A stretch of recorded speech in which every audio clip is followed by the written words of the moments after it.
Hallelujah. શું તમે આવું સાંભળ્યું છે, જીવનમાં કંઈક ખોટું થાય એટલે ચિંતા ન કરો, ભગવાન તમારા માટે આનાથી સારું કરશે? આવું સાંભળ્યું છે? આવું સાંભળ્યું એને? આવું સાંભળ્યું છે? હા હા, ક્યાં બાઇબલમાં ક્યાં લખ્યું છે? બાઇબલમાં નથી લખ્યું? તો અમે ફૂલ ખાતરીમાં કહી દીધું બાઇબલમાં નહીં લખ્યો, પણ એમને કહી શકે, કમસે કમ એમને 2 વાર તો બાઇબલ સાંભળી લીધું, એટલા માટે એમને બોલી શકે કે નથી લખેલું. સાચું? નથી લખ્યું? લખ્યું છે? નથી લખ્યું, ખબર નહીં. અને શાયદ જવાબ આપણો હા હા હા, જે કંઈ કરે છે બધું સારા માટે કરે છે, પણ સારું આપશે એમ નથી લખ્યું. અત્યારે તમે કષ્ટમાં થઈને જાઓ હો, ચિંતા ન કરો, પછી આવતીકાલ તમારા માટે આનાથી મોટું સારું થશે, એવું નથી લખ્યું? નથી લખ્યું? એવું નહીં, મારા વાક્ય, એ વાક્ય હું પૂછું છું. ભગવાન હા હે, મેં એવું કહ્યું કે અત્યારે તમે ભલે તમારી તકલીફ આવી ગઈ, હવે માનો કે તમારા માટે એક ઘટના હું તમને કહું તો, તમારા ઘરમાં એક તમારા શું કહેવાય બાઇક ચોરાઈ ગયું, ચિંતા ન કરો, ભગવાન તમને કાલ ગાડી આપશે. આવા વિચાર બાઇબલની અંદર છે? આવો વિચાર આવું નથી? તો એવું લખ્યું, વિશ્વાસ રાખો, પ્રાર્થના કરો ને, હા ગાડી લાવશે પાછી. નહીં, પ્રભુ કાર્ય કરશે. સરસ, અત્યારે આપ્યો એવું વિશેષ આપશે. હા, એવું નથી લખેલું, બરાબર, મારા શબ્દ પ્રમાણે અલગ અલગ છે, એટલે છે ખરી એવું કંઈક, બરાબર. તો આપણે જોઈશું આજે, બરાબર ને? મારે પણ આ ઘણા ટાઈમથી મારા મનમાં હતું, મને પણ ઘણા લોકો કીધું ભલ તું થોડો કાળો છો, વાંધો નહીં, બધું તારા માટે સારું થશે. એને આવું ઘણા બધા લોકો આપણને સલાહ આપતા હોય કે ચિંતા ન કર બેટા, બધું તારું, ભલ તું 35 વર્ષનો થઈ ગયો, તારા લગ્ન થશે, તું ચિંતા ન કર. એને ભગવાન તને 1 નહીં 2 આપશે, નહીં એવું નહીં કીધું. સર મને 3 બાળકો આપ્યા, પત્ની 1 જ આપી છે, એને માટે પ્રભુને આભાર, એને સ્તુતિ કરી. હાલેલુયા. આપણે આજે થોડીક વાર દેવનો વચન અભ્યાસ કરીશું. એક મોટો સવાલ, મારે શું કરવું જોઈએ? એક મોટો સવાલ, મારે શું કરવું? આપણે બધા પણ આ કર્મની પાછળ ભાગીએ છીએ. આપણે બધા કર્મની પાછળ કર્મ કરીએ છીએ કે નહીં? કર્મ કરીએ છીએ. કર્મ કરવામાં આપણે કેટલાય પેઢીઓથી આપણે માનતા આવ્યા છીએ. આ કામ કરો, આનાથી આ મળશે, તે કામ કરો, તેનાથી આમ મળશે, હે ને? પછી આપણે મેં બાળપણમાં સાંભળેલું શું છે? આંધળા હોય એમની મસ્કરી કરાય નહીં. કેમ? તમારા છોકરાએ આંધળા થઈ જશે. હા, આવું સાંભળેલું. હા, બરાબર. આ બધી વસ્તુ એટલે આપણે એ ડરના મારે આપણે નહોતા કરતા, પણ વાસ્તવિકતા એ છે કે આપણે બીજા કોઈ માણસની મસ્કરી કરવી જોઈએ. એ આપણને શીખવાડતા આવડતું નથી, એટલે આપણે બિચારાને બીકની ટીકડી પાઈ દે, એટલે છોકરો ગભરાઈ જાય ને આખી જિંદગી એમ. અને એ પછી બીજી પેઢીમાં પણ એ જ વસ્તુઓ કહે છે. મારે શું કરવું જોઈએ? પૈસા કમાવા માટે મારે શું કરવું જોઈએ? જીવનમાં આગળ વધવા માટે મારે શું કરવું જોઈએ? મારા લગ્ન જીવનની અંદર મારે આગળ વધવા માટે શું કરવું જોઈએ? મારા બાળકોના ભવિષ્ય માટે મારે શું કરવું જોઈએ? કયા ખાતામાં પૈસા નાખવું જોઈએ? કયા પોલિસીમાં મારે પૈસા નાખવા જોઈએ? ઘણા બધા લોકોને કયા બી રોપવા જોઈએ, કયા ખાતર નાખવા જોઈએ, એને ક્યાંનો માલ લાવવો જોઈએ? સુરતનો લાવવો જોઈએ કે રાજકોટનો જવો જોઈએ કે બોમ્બેનો લાવવો જોઈએ? ક્યાંથી વસ્તુ વેપાર માટે લાવવું જોઈએ? ક્યાંના પાર્ટીમાં પૈસા વધારે મળે છે? કયા નગરની અંદર વધારે રોજી મળે છે? બધા પ્રશ્નો.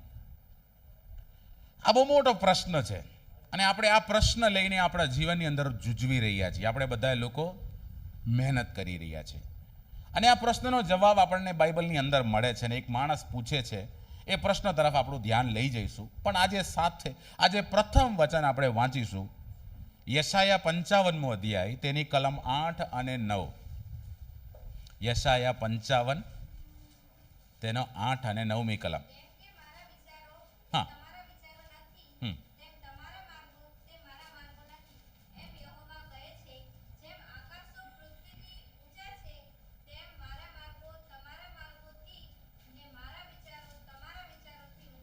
હાલેલુયા. અહીંયા પ્રભુ યહોવા પરમેશ્વર ઇઝરાયેલી લોકોને કહેનાર શબ્દો છે. યશાયા 55 8 અને 9મી કલમ. શું કહે છે? એક વાત, પહેલી વાત શું છે? વિચારો મારા તમારા નથી. બરાબર. પછી શું કહે છે? માર્ગો તમારા જે છે એ મારા માર્ગો નથી. જેવું આપણે વિચારીએ છીએ એવું કરવાના માટે પરમેશ્વર માણસ નથી. જેવા રસ્તામાં આપણે ચાલીએ છીએ એવા રસ્તામાં ચાલવાના માટે પણ પરમેશ્વર. એટલે આપણે આ વચનને શું વિચારીએ છીએ? ઘણી વખત આ વચન લઈને આપણે બોલીએ છીએ, પ્રભુએ શું કીધું? પ્રભુના વિચારો તમારા માટે, પ્રભુના વિચારો તમારા માટે સારા છે. બીજું એક વચન પણ છે, શું છે? For I know the plans I have for you. જે ઈરાદા મેં તારા માટે રાખ્યા એ હું જાણું છું. એ તારા હાનિના માટે નહીં પણ તારા આશીષના માટે છે. અને આ વચન લઈને આપણે શું બોલીએ છીએ? ચિંતા ન કર, બધું સારું થઈ જશે. હું આજે આ વિચારને આ વચનમાંથી લઈને ચાલવા ચાહું છું. ઘણી વખત આપણા જીવનની અંદર કોઈ બાબતો મળતું નથી, એડમિશન મળતું નથી, તો આપણે શું કરીએ છીએ કે પ્રભુ મને હવે સીયુસા યુનિવર્સિટી નહીં, મને આઈઆઈટી બોમ્બેમાં મને એડમિશન દેવડાવવાના છે. અથવા આપણે વિચારીએ છીએ કે મને સુરેન્દ્રનગરમાં નોકરી નહીં આપવાના, પણ પ્રભુ મને દિલ્હી લઈ જઈને મને નોકરી આપવાના છે. જે આપણી ઈચ્છા છે, સાચું કે નહીં? અને આપણે આ ઈચ્છા રાખીને પાછો ગીત શાસ્ત્રમાંથી વચન શોધી કાઢીએ. 34માંથી શું કહે છે? પ્રભુ તમારું વચન કહે છે મારી દિલની ઈરાદાઓને પૂર્ણ કરશો. પ્રભુ તમે કીધું મારી દિલની ઈરાદા તો મારે રોલ્સ રોયસ લેવાની છે, અને મારા માટે મારે BMW બાઇક લેવાનું છે, અને આ બધી ઈચ્છાઓ લઈએ, અને મારે 4 માળનું મકાન બનાવવાનું છે, પ્લોટ લેવાનું છે. બધી ઈરાદાઓને આપણે લઈને શરૂ કરતા હોઈએ છીએ.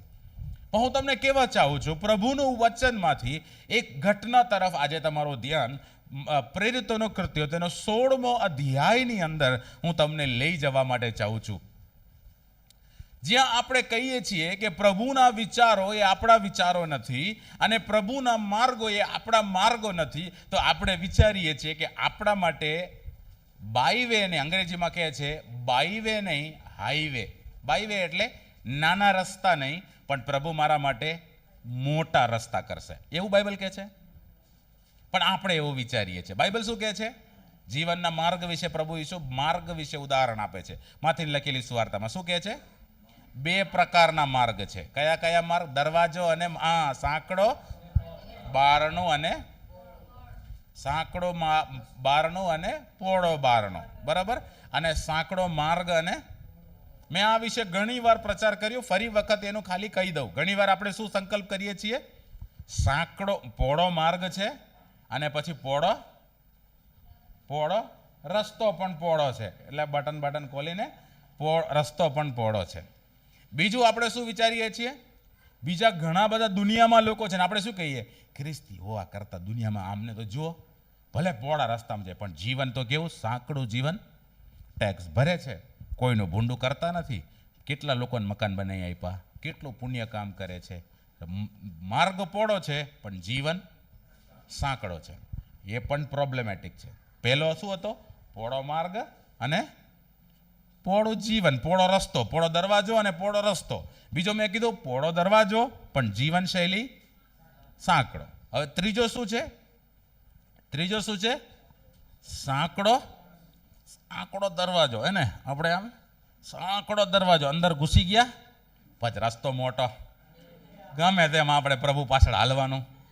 હે ને? એ એક ત્રીજો અભિપ્રાય શું છે? આપણે ગમે તેમ કરીને એક યુથ કેમ્પમાં જઈ આવીએ, એક ફાસ્ટિંગ પ્રેયરમાં જઈ આવીએ, અને એક ઉપવાસ પ્રાર્થનામાં ભાગ્યા પછી બાપ્તિસ્મા બી લઈએ, પ્રભુભોજમાં લઈ લીધું ને હવે કંઈ થયું નથી ને આખો મહિનો જલસા કરો. પોળો રસ્તો. અને ચોથો હું મારી વ્યાખ્યા એવી રીતે આપું છું, એ પ્રભુનું વચન કહે છે સાંકડો માર્ગ અને સાંકડો રસ્તો. અને બાઇબલ કહે છે સાંકડો માર્ગ અને સાંકડો દરવાજો અને સાંકડો રસ્તો જે છે એ આપણને જીવનમાં પહોંચાડશે. બરાબર ને?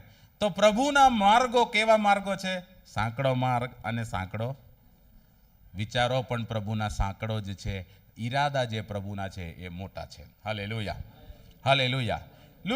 પ્રેરિતોના કૃત્ય 16મો અધ્યાયની અંદર 16મી કલમની અંદર આપણે જોઈશું, ત્યાં એક સ્ત્રી છે, એક જુવાન છોકરી છે. રિંકુ અહીંયા, હા, આ એક જુવાન છોકરી છે. આવો, જુવાન છોકરી છે, ઝટપટ આવવાનું, આપણી પાસે ટાઈમ ઓછો હોય, બરાબર ને? આમ ફરી જાઓ. જુવાન છોકરી, હા, જુવાન છોકરીનો શું વાત કરે છે બાઇબલની અંદર? તમને યાદ રહેવું જોઈએ, રિંકુને પણ આજનો પ્રચાર યાદ રહેવો જોઈએ, બરાબર ને? બાઇબલની અંદર કહે છે જુવાન છોકરી, એની અંદર કેવો આત્મા છે? અગમ સૂચક આત્મા. અગમ સૂચક આત્મા એટલે ખબર? આવતીકાલ શું થવાનું, ઓલામનું જીવન, તારું ભવિષ્ય શું છે, બોલવાનું, એવો આત્મા. બાઇબલમાં એ આત્માના વિશે શું કહે છે? અગમ સૂચક આત્મા. ને એ દુષ્ટ આત્મા છે એમ બાઇબલ કહે છે. કેવો આત્મા? દુષ્ટ આત્મા. હા, દુષ્ટ આત્મા, બરાબર ને? અગમ સૂચક આત્મા જુવાન સ્ત્રીમાં છે. અને આ જુવાન સ્ત્રીની અંદર શું છે? રસ્તામાં જતા હોય, આમનું કામ પોપટ જેવું કામ છે. આવો આવો, તમારું ભવિષ્ય કહી દો. હવે એનો એવો માસ્ટર હતો, એના અમુક ધણી હતા. મને તમે ધણી સમજો. એટલે તમે માનો કે હવે દર્શનભાઈ એની પાસે આવ્યા, દર્શનભાઈનું ભવિષ્ય કોણ બોલશે?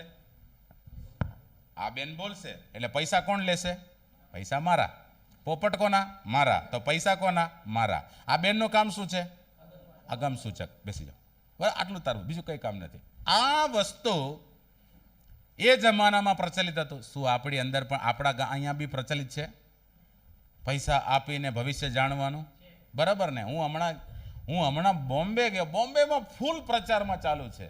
લોકો પાથરીને બેઠા છે. ઘણા લોકો આવીને હાથ દેખાડે છે. આ બધું કાર્યક્રમ. મેં વિચાર્યું બોમ્બે બહુ ફોરવર્ડ છે. નાનાજી બહુ બેકવર્ડ છે. આપણે આગળ નીકળી ગયા. આપણા ગામમાં બહુ રસ્તા ઉપર કોઈ બેઠા મેં નથી જોયા. એકાદ વાર હમણાં થોડાક ટાઈમ પહેલા કલેક્ટર કચેરીની બહાર કોઈને બેઠા જોયા હતા. ચલો, અગમ સૂચક આત્માવાળી સ્ત્રીની વાત શું છે? અગમ સૂચક આત્માવાળી સ્ત્રી, જે કોઈ વ્યક્તિ જાય એનો શું જોઈને જાય? ભવિષ્ય બોલી જાય, બરાબર ને? હવે આ ઘટના ક્યાં થાય છે? કયા નગરમાં થાય છે?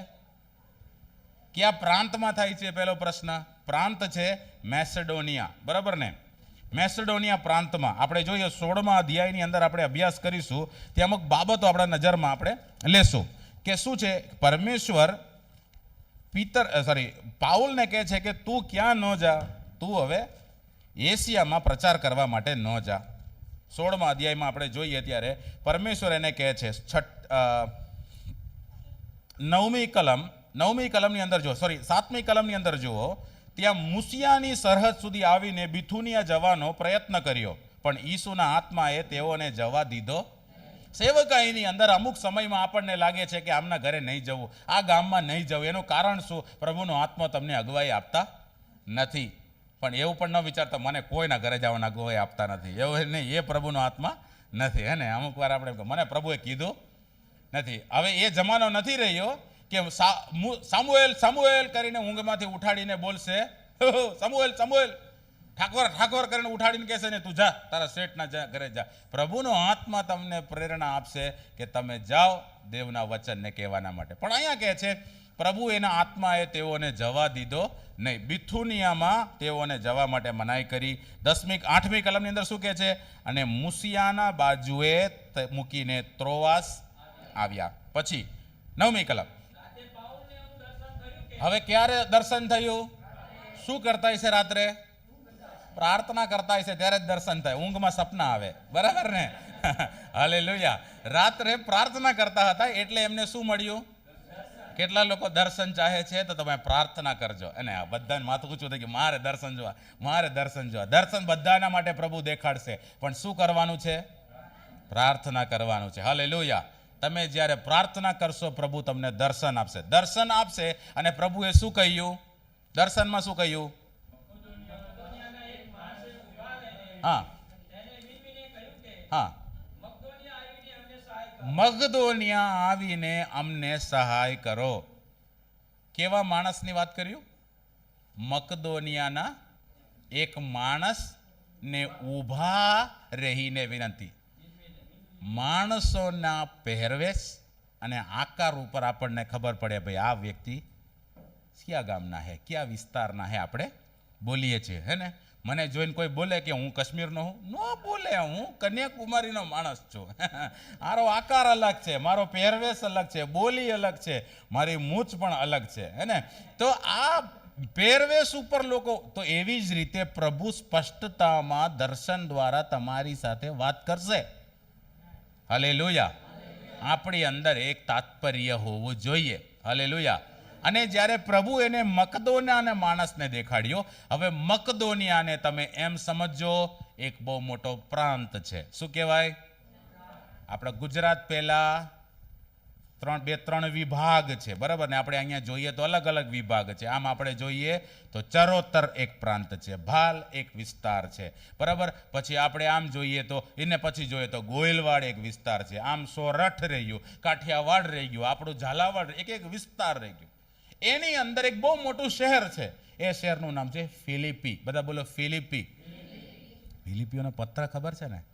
હા, મંડળી છે એટલા માટે ફિલિપીમાં આ મંડળીની સ્થાપના આ 16મા અધ્યાયમાં શરૂ થાય છે, બરાબર ને? હવે તમે આજે એ સાંભળજો અને પછી ઘરે જઈને આ અઠવાડિયે ફિલિપીઓનો પત્ર વાંચજો એટલે ખબર પડશે સંદર્ભ શું છે. 16મા અધ્યાયની અંદર ફિલિપમાં હવે ફિલિપ જે છે, ફિલિપી જે શહેર છે, મકદોનિયા પ્રાંતની અંદર છે. અને ત્યાં આવે છે, ત્યાં આપણે જોઈએ છીએ કે 16મા અધ્યાયની અંદર 11મી કલમથી આપણે જોઈશું, ત્યાં એક સભાસ્થાનમાં પ્રાર્થના કરવા માટે જાય છે. વિશ્રામવારના દિવસે તેઓ પ્રચાર કરતા હતા. પ્રચાર કર્યો ત્યારે ઘણા બધા લોકો તેમની વાતને સાંભળીને ઘણા ખરા લોકોએ વચન પર શું કર્યો? વિશ્વાસ કર્યો. આપણો આજનો વિચાર છે, મારા માર્ગ તમારા માર્ગ નથી, મારા વિચારો તમારા વિચાર નથી. પ્રભુનો માર્ગ તમે વિચારો, પ્રભુના વિચારો તમે સમજો.